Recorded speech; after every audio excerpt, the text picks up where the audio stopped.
देश भर में हिंदी भाषा पर संकट मंडरा रहा है। ज्यादातर राज्य हिंदी भाषा के खिलाफ विरोध कर रहे हैं। ऐसे ही अब ये विरोध महाराष्ट्र तक पहुंच गया है। ऐसे में अब सवाल ये है कि आपके राज्य में क्या नई भाषा लागू हो सकती है। आइए जानते हैं क्या है पूरा मामला। महाराष्ट्र सरकार क्यों इस मामले में सबसे ज्यादा एक्टिव दिखाई दे रही है। महाराष्ट्र सरकार ने हाल ही में मराठी और अंग्रेजी के साथ हिंदी भाषा को अनिवार्य करने का आदेश जारी किया था।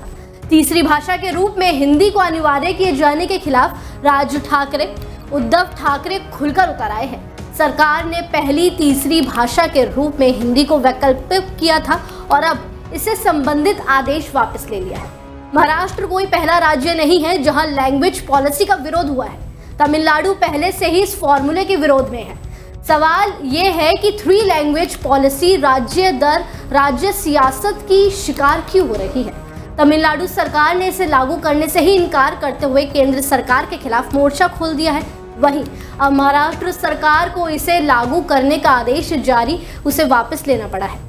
दक्षिण से लेकर पश्चिम तक 3 लैंग्वेज पॉलिसी सियासत का शिकार हो रही है। दरअसल सरकार ने नई शिक्षा नीति 2020 में 3 लैंग्वेज पॉलिसी जरूर बदलाव के साथ लागू कर दी है। इस पॉलिसी में अंग्रेजी को विदेशी भाषा की श्रेणी में रखा गया है। अंग्रेजी भाषा ज्यादातर राज्यों में ज्यादातर स्कूलों में पहले से पढ़ाई जा रही है। ज्यादातर राज्यों में राजनीति में आपको बता दें कि इसी भाषा का प्रयोग किया जा रहा है। राजनीतिक दलों के लिए स्थानीय असीमता की राजनीतिक मुख्य सियासी अस्त्र वहां की भाषा होती है। तमिलनाडु की राजनीति में लंबे समय से डीएमके और अन्य पार्टियों का वर्चस्व है। महाराष्ट्र में शिवसेना और राष्ट्रवादी कांग्रेस पार्टी की सत्ता की धुरी बनी रहना, इन सबके पीछे भी लोकल असीमता की सियासत है। राज ठाकरे की महाराष्ट्र नवनिर्माण सेना ने तो सियासत में कदम रखते ही गैर मराठी लोगों के खिलाफ आक्रमण का रुख अपना लिया था।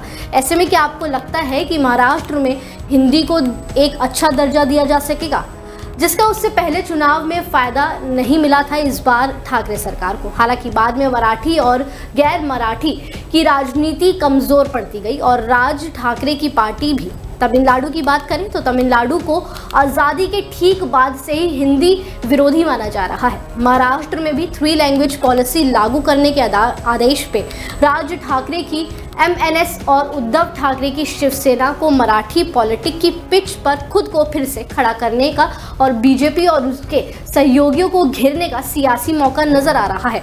दरअसल बीजेपी सरकार या कहें कि केंद्र सरकार चाहती है कि जिन राज्यों में 3rd लैंग्वेज हिंदी नहीं है वहां पर इंग्लिश को हटा के 3rd लैंग्वेज बना दिया जाए, जिससे कि हिंदी उन राज्यों में भी चर्चित रहे जहां पर हिंदी को कम बोला जाता है, जैसे कि साउथ या महाराष्ट्र के एरिया में इस भाषा का कम प्रयोग किया जाता है।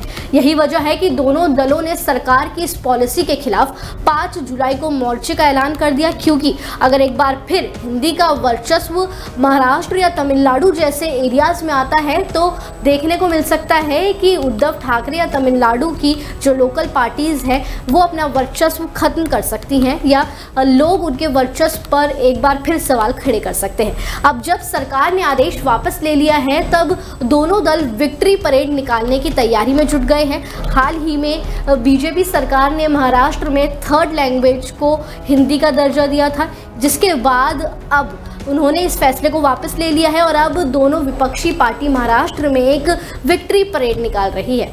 ठाकरे ब्रदर्स सरकार ने इसको रोलबैक को अपनी जीत के तौर पर प्रस्तुत कर रहे हैं। हालिया महाराष्ट्र चुनाव में ठाकरे ब्रदर्स की पार्टी अच्छा प्रदर्शन करने में विफल रही थी। आपको बता दें कि 3 लैंग्वेज पॉलिसी के विरोध के पीछे भी राज्यों की राजनीतिक दलों की अपनी अपनी वजहें हैं। केंद्र सरकार ने नई शिक्षा नीति में 3 लैंग्वेज पॉलिसी संशोधन के पीछे इस फॉर्मूले में ज्यादा लचीलेपन का तर्क दिया था। तब कहा गया था कि किसी भी राज्य पर कोई भी भाषा थोपी नहीं जाएगी। छात्र कौन सी 3 भाषाएं सीखेंगे ये राज्य सरकार खुद तय करेगी। इस प्रावधान में राज्य को आज़ादी तो दी गई थी, लेकिन एक शर्त ये भी जोड़ दी गई थी कि 3 में कम से कम 2 भाषाएं भारत की मूल भाषाओं में से होनी चाहिए, जिसकी वजह से ये सारा विरोध एक बार फिर खड़ा हो गया है।